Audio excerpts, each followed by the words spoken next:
I am on my way to Bafos, Cyprus from Limassol, and I am here at the birthplace of the goddess Aphrodite, and it's probably the most popular place for tourists to come and visit. And there's a beach over there. It's a rocky beach, but it's nice. The rocks are right behind me, and that is, according to legend, to mythology, if there are people who love Greek mythology, that is where Aphrodite, the goddess of love, was born. She came out of the foam of the waves, and she was hanging out in Cyprus, hanging out on the beaches of Cyprus.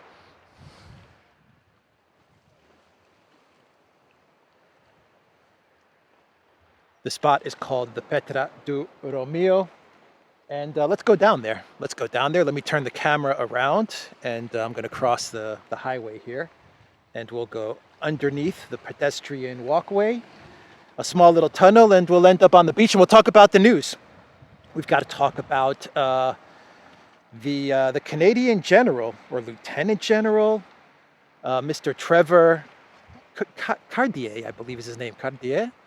And there are rumors floating around, so we'll talk about the general in Azovstal, and we'll also talk about the video from Russian television station Первый Канал, channel 1 of Russian state TV, which had a simulation of nukes hitting the UK, and that sent everyone into a panic. And we'll do a clown world, kind of a clown world, on Ukraine and how it's putting Viktor Orban on notice, which is an interesting clown world. It's kind of an interesting news story, but I'm going to file it under clown world. So let me turn the camera around and let's go for a short little walk.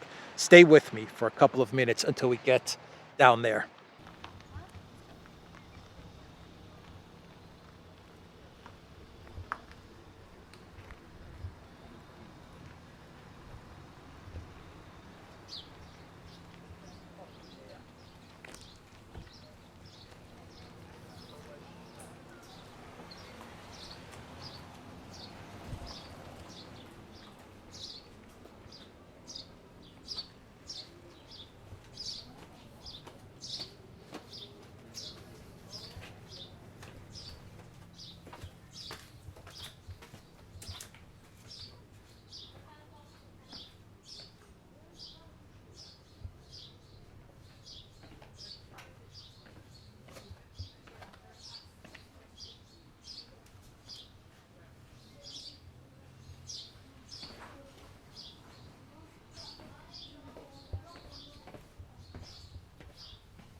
I am back at the birthplace of the goddess Aphrodite, and let's walk over to the main rock over there.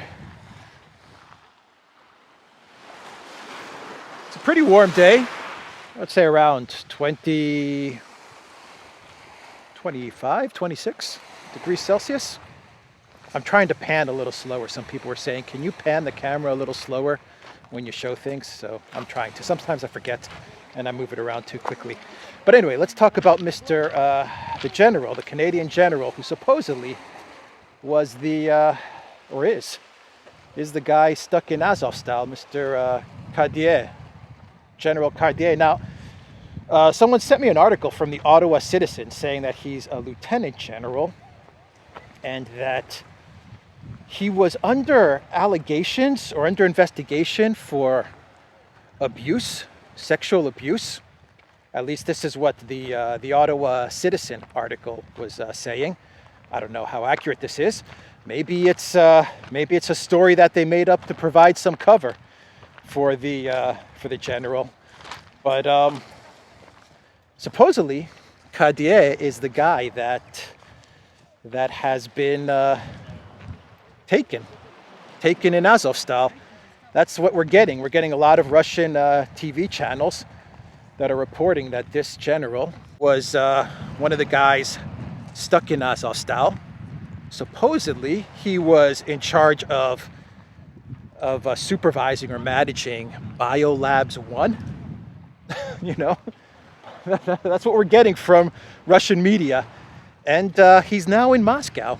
And the FSB is questioning him. I was watching Andrei Martianov's video early this morning, and he was also reporting, once again, we don't know if this is true or not, that Moscow has this guy, and the FSB is interrogating him.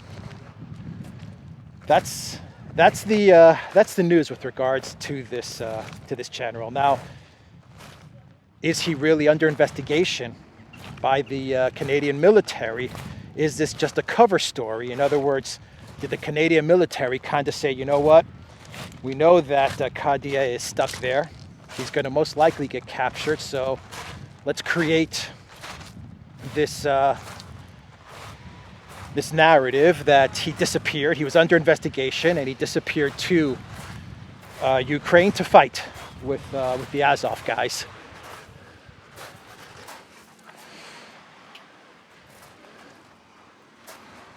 That's the rock. And so you can hear as I'm walking, I'm sure you guys can hear the crunching of the rocks. This is not a sandy beach. This is a very pebbly beach. So, but it's nice. It's nice. I'm sure the water's pretty cold, but refreshing nonetheless. So yeah, that's the story in Azovstal. At least that's one of the secrets that may be hidden in Azovstal, if this pans out to be true from the Russian media. This general did go to Ukraine to fight.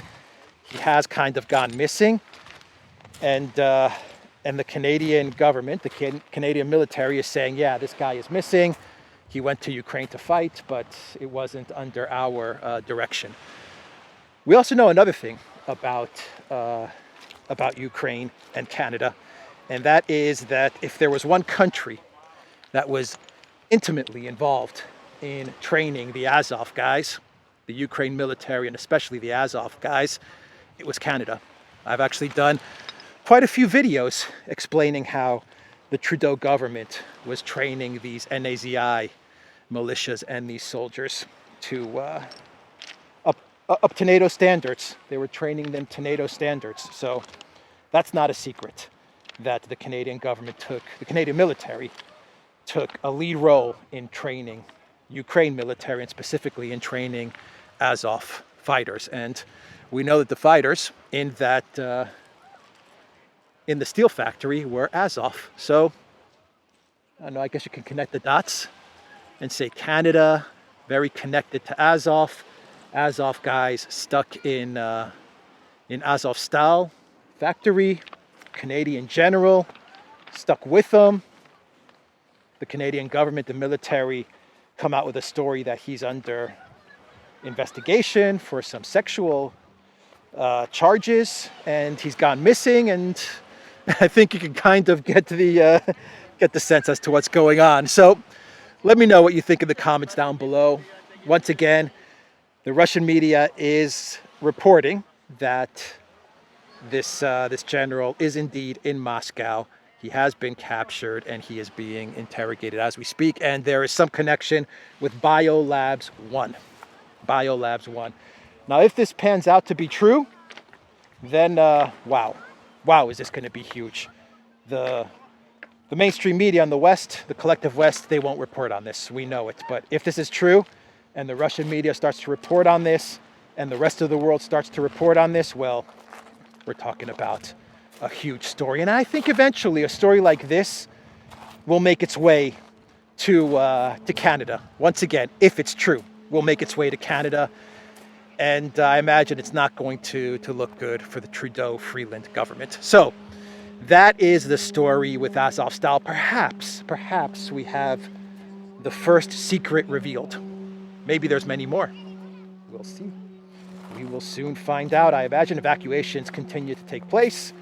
And there are reports that a lot of these NAZI guys try to dress up like women and civilians, and they're trying to escape. But the Russian military has all the checkpoints in place, and they catch these guys. It's pretty easy to catch these guys. They're all tattooed up and with, all kinds of NAZI symbols. So it's pretty easy to catch these guys. Take off your shirt. They see the tattoos, and they pretty much have them.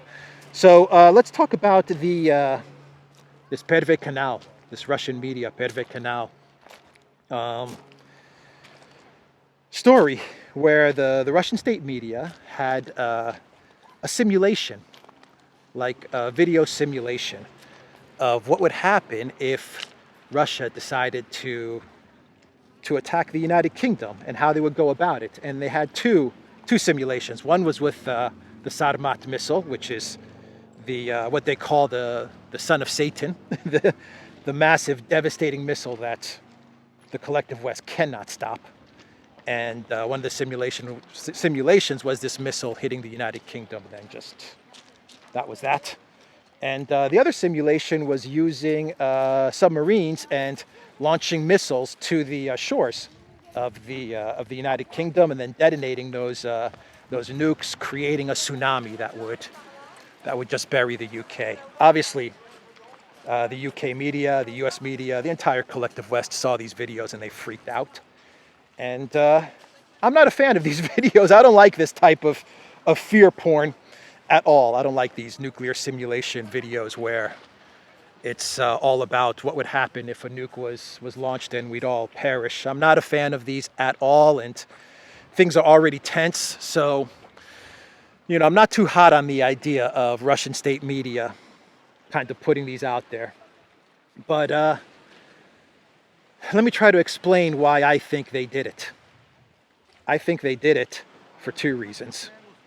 I think they did it, number one, because on the same day that this video came out, that they put this on the news, you had the UK government once again approve more military aid to Ukraine, 375 billion worth of more lethal military weapons going to the Zelensky regime, military weapons that are going to be used to try and kill Russians and to try and continue this conflict, to prolong the conflict. Remember, the goal is a prolonged insurgency, and according to Pentagon Chief Lloyd Austin, the major goal right now is to inflict damage to the Russian military and weaken the Russian military and the Russian state, eventually leading to some sort of regime change.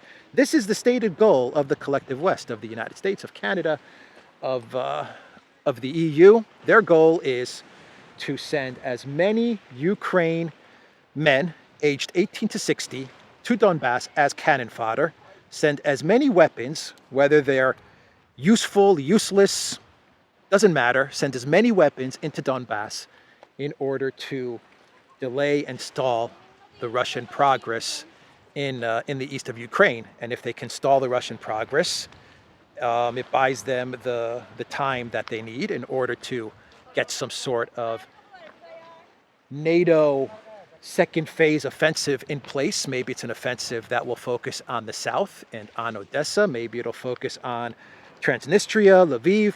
The other goal of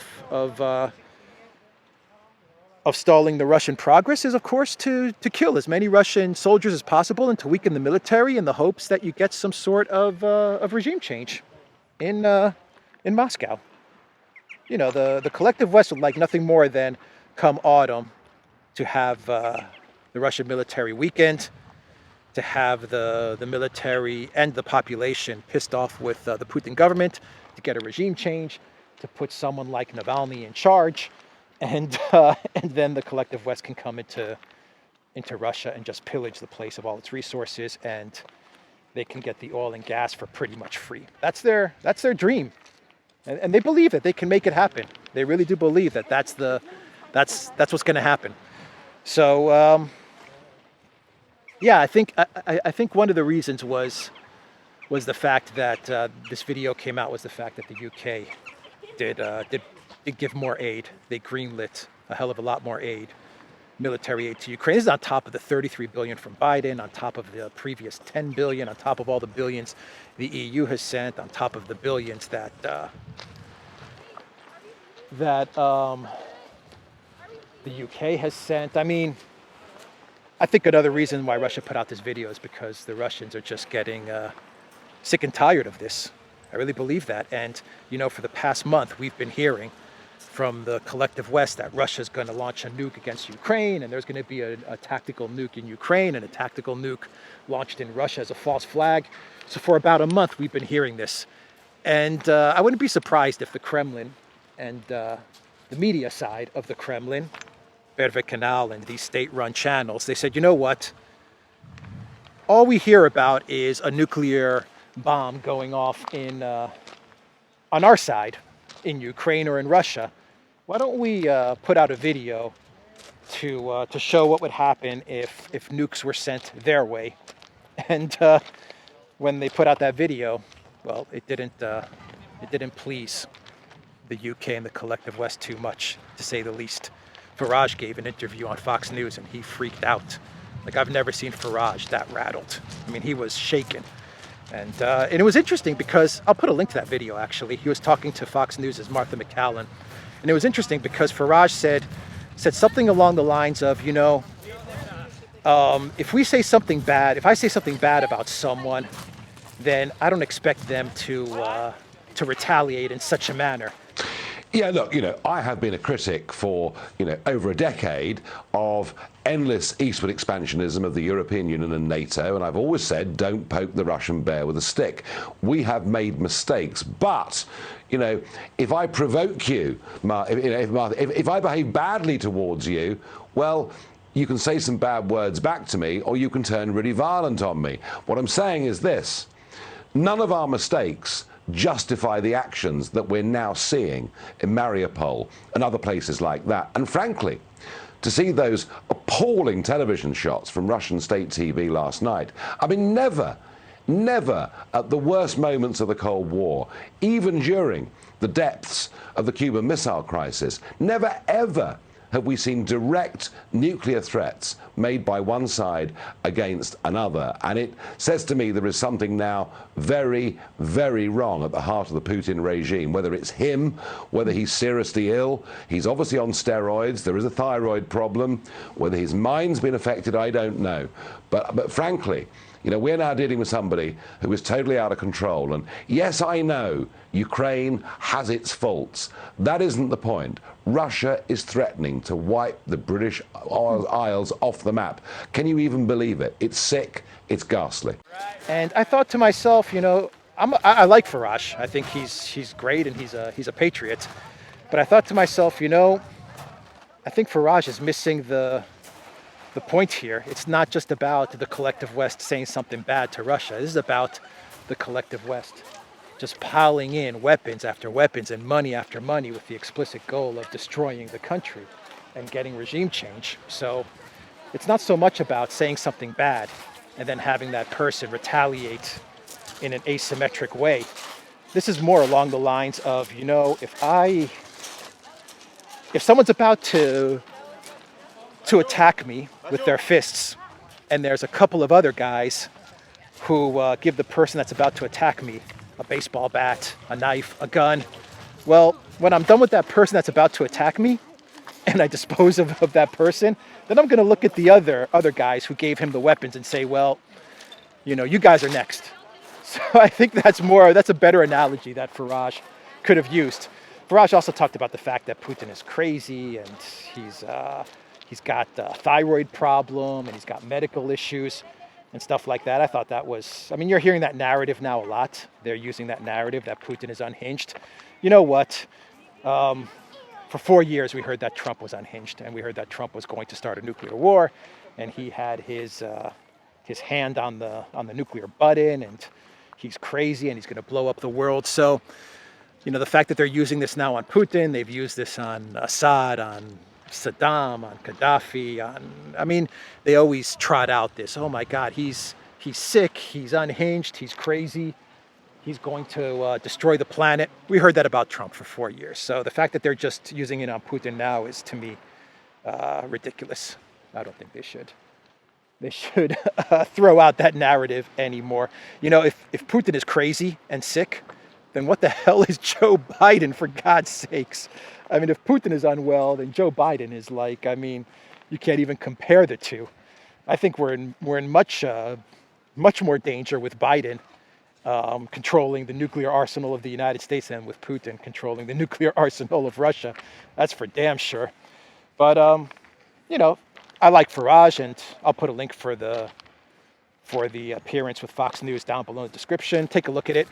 The bottom line is that Farage was shaken, and he was very emotional, and that's understandable. He's a patriot, and he didn't like the fact that the Russians were simulating the destruction of the UK. And I'm not a fan of these types of videos either, but there is a reason why this stuff was put out there.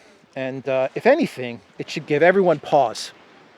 Everyone on the planet pause to say, you know what, this is getting very, very dangerous. We need to de-escalate now. Stop sending weapons to Ukraine. Stop giving Zelensky all this money and all of these weapons, these dangerous weapons, many of which, in the wrong hands, could actually be used to cause a lot of death to the Russian military or to Russian civilians.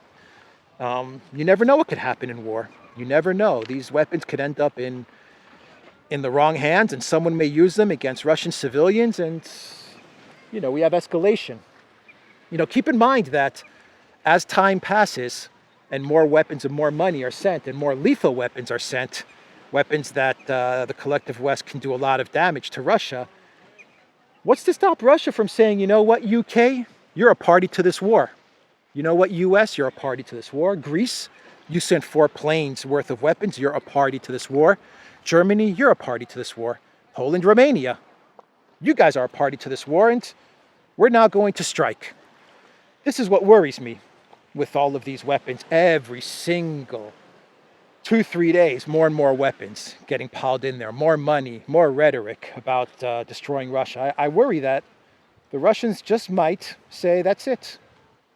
If you guys send more weapons, we're going to say that you're a party to killing Russians, and we're going to start striking at you. Anyway, let's move on, and let's do a kind of clown world. And this has to do with Ukraine. And they have blacklisted Viktor Orban. Now, Viktor Orban has been put on this list of this directory called Mirotvorets, translated as Peacemaker Directory, Peacemaker website. It's not a Peacemaker website. This database was actually created in 2014 during the Obama EU coup of the Ukraine government. And what this website is basically a list of journalists, of organizations, people, you name it, who are unfriendly to the Ukraine NAZI cause, the Western Ukraine Bandera cause. And when you're on that list, it's kind of almost like a list for crazy nationalists to dive into and to target people for assassination in a way. And I hate to say these words, but I say this because 2 journalists who were on that list were targeted by NAZIs, and they were killed. They were assassinated because they made their way onto this list. And now Hungarian President Viktor Orban is on this list. And not only that, but you also have Ukraine officials who are accusing Viktor Orban of knowing that Russia was going to do this special military operation. And he knew this because, according to these Ukraine officials, Viktor Orban was hoping that he would be able to take a piece of Ukraine.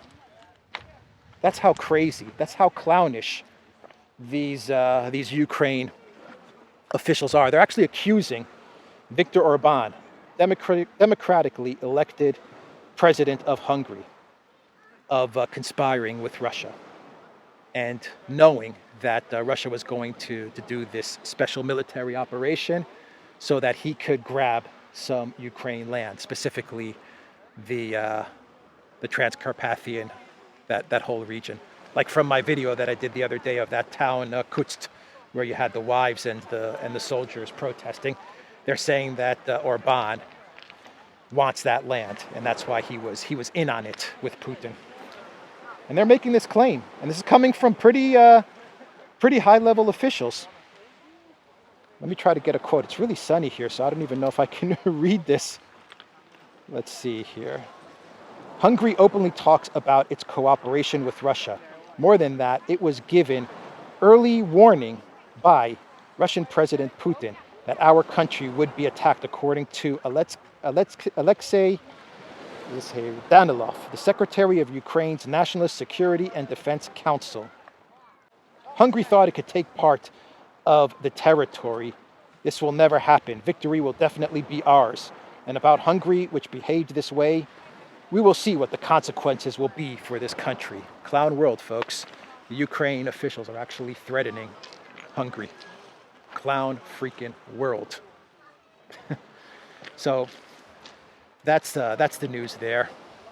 I find it hilarious that and terrifying that the puppet clown actor who wears high heels, Zelensky, and his cronies are actually lashing out at a statesman and a leader like Orban. And they're accusing Orban of some very ridiculous things. And they're threatening Orban. He will pay the price. The consequences will come later. So after Hungary's done beating up Russia, after Ukraine is done beating up Russia, then they're coming for Hungary. That's the implication.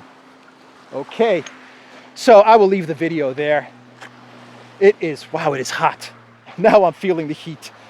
And let's leave it there. Check out Alexander's channel. He's doing great analysis. Check out the Duran. We had Andrei Martianov, we had Gonzalo Lira on an epic live stream the other day. And the Duran.locals.com.